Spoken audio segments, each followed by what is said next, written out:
Class 7th 10th chapter है हमारा respiration in organisms.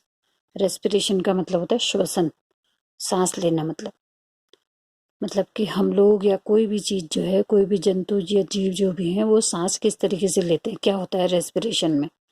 ठीक है, हम लोगों को बहुत सारे काम करने होते हैं अपने शरीर से, जैसे कि भोजन करना यानी कि न्यूट्रिशन, ठीक है, और ट्रांसपोर्ट यानी कि खाना का अंदर जाता है और वहाँ से खून में, ब्लड में जाता है वो सारा भोजन टूट करके, और उसके बाद शरीर के हर कोशिका में जाता है, और जो बेकार चीज़ें हैं वो बाहर निकलती हैं, और रिप्रोडक्शन होता है यानी कि एक जानवर से दूसरा जानवर पैदा होता है। तो बहुत सारे काम होते हैं जो कि हर सेल हमारी करती है, कोशिका हमारी करती है। ठीक है, a cell is perform certain function such as nutrition यानी कि पोषण, transport, excretion and reproduction. So the cell need energy. तो सेल को एनर्जी चाहिए होती है, एनर्जी यानी कि ताकत, ऊर्जा चाहिए होती है। It comes from the food, जो हम खाना खाते हैं उसी से मिलती है हमको, जो हम खाना खाते हैं। ठीक है, which is released during respiration. तो उस खाने से हमको एनर्जी कैसे मिलेगी? जब हम रेस्पिरेशन करेंगे, जब हम श्वसन करेंगे। तो कैसे मिलती है देखो, अब रेस्पिरेशन भी कई तरह का होता है। ये सेलुलर रेस्पिरेशन यानी कि जो सेल के अंदर होता है रेस्पिरेशन। सेल मतलब होता है कोशिका। ठीक है, कोशिका के अंदर जो रेस्पिरेशन होता है, क्या होता है देखो, the process of broke down of food, खाने का टूटना जो होता है इन द सेल, सेल के अंदर जो होता है, with the release of energy, जिससे कि एनर्जी निकलती है, जहां पर एनर्जी निकलती है, इट कॉल्ड सेलुलर रेस्पिरेशन। यानी कि कोशिका के अंदर ही जो भोजन टूटता है, खाना जो हमने खाया है वो सब खून से होता हुआ जो हमारे सेल में गया है, वो जब टूटेगा, ब्रोक डाउन होगा, जब वो टूटेगा तो उससे हमको एनर्जी मिलेगी। और वो क्योंकि सारा काम सेल में होता है, कोशिका में होता है, इसलिए उसको सेलुलर रेस्पिरेशन कहते हैं। ठीक है, ये कई तरह का होता है। देखो, एक ऐसा रेस्पिरेशन होता है एक जो कि हवा की उपस्थिति में या ऑक्सीजन की उपस्थिति में होता है, उसको बोलते हैं एरोबिक रेस्पिरेशन। और एक होता है कुछ चीजें ऐसी होती हैं जो बिना हवा के भी रेस्पिरेशन करती हैं, उसको एनएरोबिक रेस्पिरेशन कहते हैं। उस रेस्पिरेशन को एनएरोबिक रेस्पिरेशन कहते हैं। अब देखो, एरोबिक रेस्पिरेशन में क्या होता है, ग्लूकोज जो हमारी सेल में गया हुआ है, कोशिकाओं में गया हुआ है, ग्लूकोज मीन्स फूड, खाना, कोई भी खाना, वो जब ऑक्सीजन जब उसमें मिलती है, जैसे कि हम सांस लेते हैं तो सांस के संग हमें ऑक्सीजन मिलती है, वो जो है, अभी पढ़ोगे तुम किस तरीके से हमारे फेफड़ों में जाती है, और फेफड़ों से वो हमारी कोशिका की हर कोशिका में, बॉडी की हर कोशिका में जाती है। तो वो जब ग्लूकोज जब उस ऑक्सीजन में मिलता है तो क्या बनता है देखो, एक तो कार्बन डाइऑक्साइड बनती है गैस, कार्बन डाइऑक्साइड गैस, और पानी बनता है, और एनर्जी बनती है। एनर्जी में ताकत। तो ऐसे हमको ताकत मिलती है जब हम खाना खाते हैं। अगर हम खाना नहीं खाएंगे तो हमें ये एनर्जी नहीं मिलेगी, क्योंकि ऑक्सीजन मिल भी रही है तो भी, क्योंकि हमारे पास खाना नहीं है तो वो टूटेगा क्या, और टूटेगा नहीं तो एनर्जी भी हमको नहीं मिल पाएगी। ब्रोक डाउन कुछ भी नहीं होगा तो एनर्जी भी नहीं मिलेगी। इसलिए कभी हम जब 1 दिन 2 दिन 3 दिन अगर व्रत करते हैं, तो व्रत में हम खाना नहीं खाते तो हमको ऐसा लगता है आज बड़ी कमजोरी हो रही है। तो इसलिए क्योंकि हमें ग्लूकोज नहीं मिला है तो एनर्जी कहाँ से मिलेगी। ठीक है ना, तो ये एरोबिक रेस्पिरेशन, जब ऑक्सीजन जब मिलती है ग्लूकोज में तो कार्बन डाइऑक्साइड, पानी और एनर्जी बनती है। और जब एनएरोबिक रेस्पिरेशन होता है तब क्या होता है देखो, ग्लूकोज जो है, एब्सेंस ऑफ ऑक्सीजन, ऑक्सीजन की अनुपस्थिति में, ऑक्सीजन जब नहीं है तो तब ग्लूकोज का क्या होता है देखो, सेल्स में कार्बन डाइऑक्साइड बनती है, एनर्जी बनती है, और एल्कोहल बन जाता है। यानी कि एल्कोहल को क्या बोलेंगे, हाँ, एल्कोहल बन जाता है। तो ये एल्कोहल देखो कैसे बनता है, ये देखो, यीस्ट दिखाई दे रहा है, ये छोटे छोटे कण दिखाई दे रहे हैं इसके, ये यीस्ट के कण है। ठीक है, यीस्ट एक तरह की फंगस होती है, और ये यीस्ट जो है ये क्या काम, अगर तुम आटे में इसको डालोगे तो ये आटे को फुला देगा, आटा बिल्कुल उसमें छेद छेद जैसे हो जाएंगे, ठीक है। अगर इस यीस्ट को आप एक थोड़ा सा पानी लेंगे एक गिलास में और उसमें चीनी डाल देंगे 1 चम्मच और उसमें आधा चम्मच या थोड़ा सा यीस्ट डाल देंगे तो क्या होगा, कुछ टाइम रखे रहेंगे अगर इसको, तो उस ये यीस्ट जो है ये एनारोबिक रेस्पिरेशन करता है। तो ये यीस्ट जो है वो चीनी वाले पानी में क्या करेगा, अल्कोहल बना देगा। तो ये यीस्ट जो है वो अल्कोहल बनाने के, बियर बनाने के काम आता है। अनएरोबिक रेस्पिरेशन करके यीस्ट जो है ये बियर बनाने के काम आता है, ठीक है। तो अनएरोबिक रेस्पिरेशन माने कि बिना ऑक्सीजन के रेस्पिरेशन होता है और एरोबिक रेस्पिरेशन ऑक्सीजन के साथ रेस्पिरेशन होता है, ठीक है। और एनर्जी दोनों में ही निकलती है, लेकिन एक में जो पानी बन रहा है और दूसरे में अल्कोहल बन रहा है, इस बात को ध्यान रखना, ठीक है। कभी कभी ऐसा होता है हम तेज दौड़े होते हैं और लगातार दौड़े होते हैं या फिर कुछ एक्सरसाइज कर रहे होते हैं, जिम में एक्सरसाइज कर रहे होते हैं, तो क्या होता है हैवी एक्सरसाइज में या फास्ट रनिंग कर रहे होते हैं या साइकिलिंग या वॉकिंग या कुछ भी ऐसे काम करेंगे जो बहुत ज़्यादा हैवी है, तो उसमें क्या होता है कि हमारे पैर में अचानक से या हाथ में या कहीं भी पसली में कहीं पर भी एकदम से दर्द होने लगता है, ऐसा लगता है नस चढ़ गई, हम जिसको बोलते हैं नस चढ़ गई, है ना। तो उस समय क्या होता है, देखो इन द मसल्स ग्लूकोज क्या करता है, उस समय हमको हमारी मसल्स को ऑक्सीजन मिल ही नहीं पाती क्योंकि हम लगातार काम कर रहे हैं और लगातार काम करते समय इतनी ज़्यादा ऑक्सीजन हमारी मसल्स में नहीं पहुंच पाती है क्योंकि हम लगातार काम कर रहे हैं, तो इतनी ऑक्सीजन नहीं पहुंच पाती है। तो उस समय क्या होता है कि वो ग्लूकोज जो हमने खाना खाया है वो क्या होता है, किस में टूटता है, देखो लैक्टिक एसिड बन जाता है उस समय, और एनर्जी तो मिलती है लेकिन उसके साथ लैक्टिक एसिड बनता है। ये लैक्टिक एसिड जो है वो क्रैम्प्स हमारे बॉडी में क्रैम्प्स पैदा कर देता है, यानी कि दर्द करने लगता है, कहीं पर ही बॉडी के किसी भी पार्ट में दर्द होने लगता है, कहीं पर भी हो सकता है, वो कभी गर्दन में हो जाता है, कभी पैर में हो जाता है। तो वो जो है क्यों होता है, एक्यूमुलेशन ऑफ लैक्टिक एसिड, ठीक है। तो ये मस्कुलर क्रैम्प्स आ जाते हैं। तो उसकी रिलीफ के लिए हमें क्या करना पड़ता है, या तो गर्म पानी से नहाओ या फिर एक मसाज ले लो, मसाज यानी कि मालिश करा लो। तो उससे क्या होता है कि ब्लड सर्कुलेशन जब धीरे धीरे ठीक होता है तो वो क्रैम्प्स भी हट जाता है, मतलब वो दर्द भी धीरे धीरे ठीक हो जाता है, नॉर्मल हो जाते हैं हम।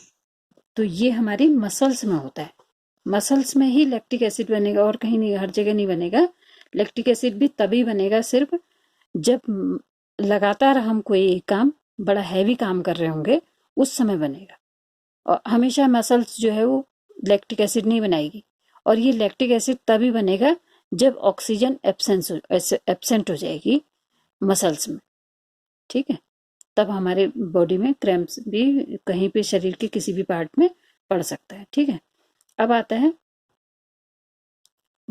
सांस लेना क्या होता है, ठीक है। रेस्पिरेशन के लिए सांस लेना जरूरी है।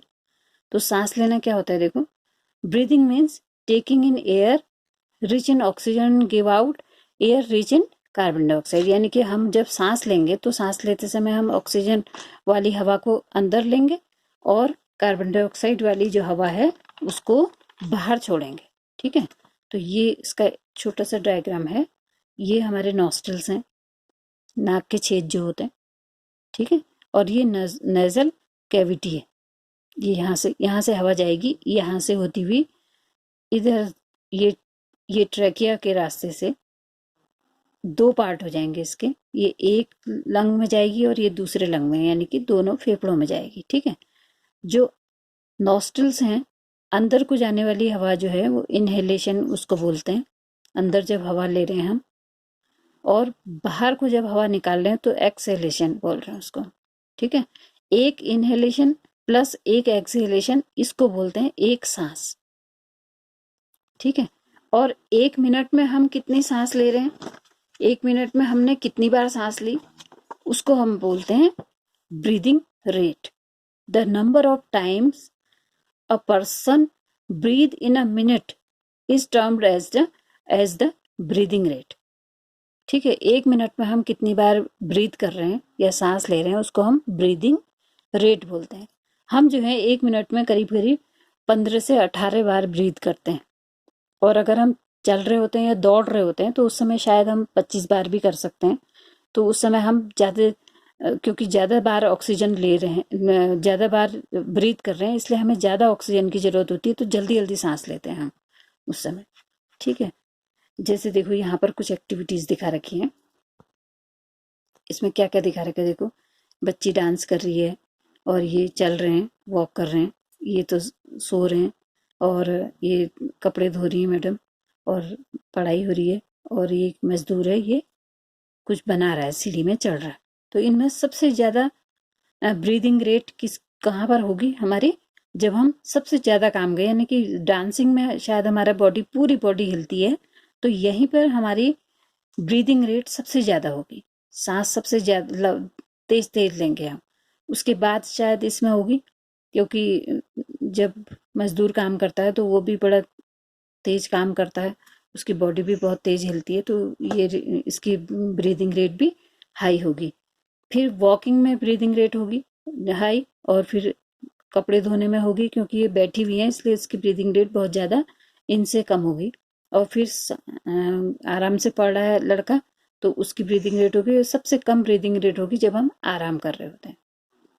ठीक है, तो अब हाउ वी ब्रीथ, अब हम किस तरीके से ब्रीथ करते हैं, तो ये है एक अच्छा बढ़िया सा डायग्राम। ठीक है, तो ये हमारी नेजल पैसेज है, ये नॉस्ट्रल्स हैं, यहाँ से हवा जाती है नेजल पैसेज में, इस पैसेज में जाती है, यहाँ से हवा जाती है सीधे फेरिंग्स में, ये फेरिंग्स है, ये फेरिंग्स से होता हुआ ट्रेकिया में जाता है। अगर आप गले में हाथ लगाओ तो आपको वहाँ पर छल्ले जैसे दिखाई देंगे, ऐसे ही बाहर से महसूस होंगे गोल छल्ले जैसे। तो ये ट्रेकिया में जाएगी हवा, और ट्रेकिया 2 हिस्सों में आगे को बढ़ जाता है, एक लेफ्ट लंग में जाएगा, एक राइट लंग में जाएगा। और ये लंग्स जो हैं वो रिब्स के द्वारा ढके हुए होते हैं। ये रिब्स हैं, ये पसली की हड्डियां हैं, पसली की हड्डियां जो हैं, ये रिब्स जो हैं ये लंग्स को सेफ रखते हैं। जैसे पिंजरे के अंदर पंछी रहता है ना, तोतले को हम पिंजरे के अंदर रख देते हैं, वैसे ही पिंजरे के अंदर ये रिब्स हैं, सॉरी लंग्स हैं, क्योंकि लंग्स जो हैं बड़े नाजुक चीज़ें हैं। इसी के अंदर हार्ट भी होता है एक जगह पे, इसी के अंदर लीवर भी होता है एक जगह पे, ये रिब्स के अंदर, क्योंकि ये बहुत नाजुक चीज़ें हैं बॉडी की, इसलिए ये रिब्स के अंदर रखी हुई हैं। तो ये रिब्स जो हैं ये लंग्स को सेफ रखते हैं। और एक नीचे चीज़ एक और होती है इसमें, एक पार्ट होता है जिसको डायफ्राम बोलते हैं, डायफ्राम। ये डायफ्राम की वजह से ही हम सांस लेते हैं, समझो। तो कैसे लेते हैं डायफ्राम की वजह से सांस, देखो ये चित्र बना रखा है, यहाँ पर डायफ्राम, ये देखो ये नीचे को है अब ये डायफ्राम। तो जब डायफ्राम नीचे को आता है तो क्या होता है कि हवा जो है ऑटोमेटिकली अंदर को चली जाती है। अब डायफ्राम जब ऊपर को जाएगा तो हवा, ये लंग्स जो है वो पिचक जाएंगे और हवा बाहर निकल आएगी। जैसे कि ये एक छोटा सा चित्र बना रखा है, देखो इसमें ये प्लास्टिक की बोतल में हमने एक दिन हमने स्कूल में भी किया था ये, अब आज मेरे पास बलून तो है नहीं, तो ये देख लो खाली इसमें कि ये लंग्स जैसे ही बना रखे हैं, इसमें ये 2 बलून लगा रखे हैं, नीचे से पॉलीथीन की ये रबर की शीट लगा दी। अब जब इस रबर की शीट को हम नीचे को कर रहे हैं, यानी कि डायफ्राम को जब हम नीचे को खींच रहे हैं, तो क्या हो रहा है कि और कहीं से तो हवा आ नहीं सकती इस बॉटल में, तो ये जो यहाँ से ये नली है, यहाँ से नली से हवा इन्हीं में चली जा रही है, और कहीं नहीं जा रही, इसी में जा रही है, देखो। और जब हम इस डायफ्राम को ऊपर को कर दे रहे हैं तो कहीं से तो जा नहीं सकती हवा, तो इन्हीं से निकल करके बाहर चली जा रही है। तो बिल्कुल इसी तरीके की हमारे लंग्स की भी काम होता है, क्रिया ऐसे ही करते हैं। मतलब कि एक बार डायफ्राम नीचे को जाएगा तो ये लंग्स जो है फूल जाएंगे, यानी कि हवा अंदर आ जाएगी इनके, और अगर डायफ्राम ऊपर को होगा तो लंग्स पिचक करके हवा को बाहर कर देंगे। मतलब ये अपने आप फूल पिचक नहीं रहे, डायफ्राम इनको फूला और पिचका रहा है। तो ये डायफ्राम का काम होता है, और लंग्स इस तरीके से काम करते हैं। ठीक है, और जब लंग्स फूले हुए होते हैं तो हमारी चेस्ट जो है वो फैल जाती है, और जब लंग्स पिचके हुए होते हैं तो हमारी चेस्ट जो है वो थोड़ी सी पिचक जाएगी। ठीक है, अब जब लंग्स से हवा बाहर निकलेगी तो क्या होगा, वो कार्बन डाइऑक्साइड रिच एयर होगी, उसमें कार्बन डाइऑक्साइड ज़्यादा होगी। और अगर हम उसको एक लाइम वाटर में अगर हम उसको डालेंगे, जैसे देखो ये बच्ची सांस से फेंक रही है, बाहर को हवा डाली ये स्ट्रॉ के द्वारा लाइम वाटर में डाल, लाइम वाटर माने चूने के पानी में डाल रही है, तो लाइम वाटर जो है वो दूध के रंग का हो जाएगा। तो उसका क्या मतलब है कि ये जो बाहर को फेंक रही है हवा, ये कार्बन डाइऑक्साइड रिच है, कार्बन डाइऑक्साइड इसमें बहुत ज़्यादा है। लाइम वाटर में जब कार्बन डाइऑक्साइड चला जाता है तो ये दूधिया रंग की हो जाता है। लाइम वाटर यानी कि चूने का पानी दूधिया रंग का हो जाता है। तो पता लग जाएगा कि हम जो हवा बाहर फेंक रहे हैं, एक्सेलेशन जब हम कर रहे हैं, तो ये उसमें कार्बन डाइऑक्साइड ज़्यादा होती है, इसका ये मतलब है। अब देखो ये तो इंसानों का हुआ रेस्पिरेशन, ठीक है। अब बाकी के जानवर किस तरीके से रेस्पिरेट करते हैं, देखो। Animals breathe with their lungs, जैसे कि हम अपने लंग्स से करते हैं, हाथी, गाय, बिल्ली, कुत्ता, घोड़ा वगैरह में सब में लंग्स से ही होता है रेस्पिरेशन। हम सब लंग्स से करने वाले जानवर हैं, हम भी जानवर ही हैं एक, ठीक है। एनिमल्स लाइक कॉकरोच, कॉकरोच में किस तरीके से ब्रीदिंग होती है, देखो, विथ ट्रेकिया, एक तरह के उसमें पाइप जैसे होते हैं पूरी बॉडी में उसके, तो वो ट्रेकिया के द्वारा ब्रीथ करता है। छोटे छोटे होल्स होते हैं उसमें अपने उसकी बॉडी के दोनों तरफ, उसको बोलते हैं स्पेरिकल्स। स्पेरिकल्स जो हैं वो ट्रेकिया से जुड़े होते हैं, तो ट्यूब टाइप की होती है ट्रेकिया, तो वो ट्रेकिया के द्वारा ही वो सांस लेता है। ऐसे अर्थवॉर्म भी एक तरह का जंतु है, वो कैसे ब्रीथ करता है, विद देयर स्किन, अपनी स्किन से, खाल से सांस लेता है, देखो। फिश कैसे कर रही है breathe, fish breathe with the help of gills, fish के गिल्स तुमने देखे होंगे, वो गिल्स के द्वारा सांस लेती है, गिल्स से ऑक्सीजन अंदर को डालती है और वो ऑक्सीजन जो है वो गिल्स के अंदर को कैप्चर हो जाती है, अंदर चली जाती है और वो सीधे सीधे ब्लड में मिल जाती है। प्लांट्स कैसे ब्रीथ करते हैं, देखो, plants absorb air from the soil, मिट्टी के अंदर से एब्जॉर्ब कर रहे हैं, with the help of root hair, छोटे छोटे रूट में, उसकी जड़ों में बाल जैसे होते हैं, छोटे छोटे से रूट हेयर बोलते हैं उसको, बहुत पतले होते हैं, उनसे सांस लेते हैं। और बॉडी के पूरे पार्ट यानी कि पत्तियों के नीचे जो होल होते हैं उनसे भी वो सांस लेते हैं। और अगर बॉडी का मतलब प्लांट की बॉडी जो है बहुत नाजुक है, तो उसके बॉडी के हर पार्ट में होल्स होंगे और उनसे वो ब्रीथ करते हैं या सांस लेते हैं। तो अब तुम्हारी समझ में आ गया होगा कि जब हम सांस लेते हैं तो वो कहाँ जाती है, हमारे लंग्स में, या कोई भी जानवर जब सांस लेता है तो वो उसके लंग्स में जाती है, या ट्रेकिया में जाती है, या स्किन में जाती है, या बॉडी के हर पार्ट में जाती है। और इस यहाँ से देखो, ये छोटे छोटे ये दो जो शाखाएं हो गई थी यहाँ पर, ये ट्रेकिया की, वो भी कई सारी ब्रांचेस में बट गया है। और वो हर ब्रांच जो है वो कहाँ से जुड़ेगी, ये इसके बाहर बाहर से ब्लड को ले जाने वाली या लाने वाली पाइप्स होते हैं। यहाँ से ऑक्सीजन इन्होंने लिया और ये ब्लड यहाँ से इधर से उधर ट्रांजेक्शन हो रहा है, ठीक है। और कार्बन डाइऑक्साइड जो है ब्लड से सीधे चला जाएगा यहाँ लंग्स में, और लंग्स से ऑक्सीजन चली जाएगी ब्लड में, हीमोग्लोबिन उसको सोख लेगा, कैप्चर कर लेगा, ठीक है। और ये ऑक्सीजन जो है ये ब्लड से होती हुई पूरी बॉडी में, पूरी सेल्स में घूमेगी, और हर सेल में रेस्पिरेशन होगा। हर सेल में जब रेस्पिरेशन होगा तो सेल में रेस्पिरेशन, अभी बताया था तुमको कि जब सेल में रेस्पिरेशन होता है तो क्या होता है, ग्लूकोज जो है वो ऑक्सीजन की प्रेजेंस में कार्बन डाइऑक्साइड पानी और एनर्जी में बदल जाता है, बताया था ना अभी। तो तब हमको एनर्जी मिलेगी और पानी मिलेगा और कार्बन डाइऑक्साइड मिलेगी। वो कार्बन डाइऑक्साइड तो सीधे हम लंग्स में दोबारा से जब ब्लड घूम करके वापस आ रहा तो यहाँ लंग्स में छोड़े, लंग्स से कार्बन डाइऑक्साइड बाहर निकल गई सांस के द्वारा, एक्सहेलेशन में, है ना। पानी कैसे निकला, थोड़ा सा पसीने के द्वारा, थोड़ा सा यूरिन के द्वारा, ठीक है, और थोड़ा सा भाप बन करके भी हमारे नाक से निकलता है पानी। ये तब दिखाई देता है जब बहुत ठंड हो रही होती है, तो हमारे नाक से देखो कितना सारा पानी, कितनी भाप निकलती हुई दिखती है, मुंह से भाप निकलती हुई दिखाई देती है। तो ये पानी हमारे शरीर के हर कई हिस्सों से बाहर निकल जाता है। और एनर्जी कैसे निकलती है? जब हम खाना खाते हैं तो हमें पता लग जाता है कि जब हम सांस ले रहे होते हैं तो अपने आप ही एनर्जी रिलीज होने लगती है, बॉडी के हर पार्ट में टूटती है। ये आगे के क्लासेस में तुम पढ़ोगे कि किस किस तरीके से हमको एनर्जी उसमें मिलती है।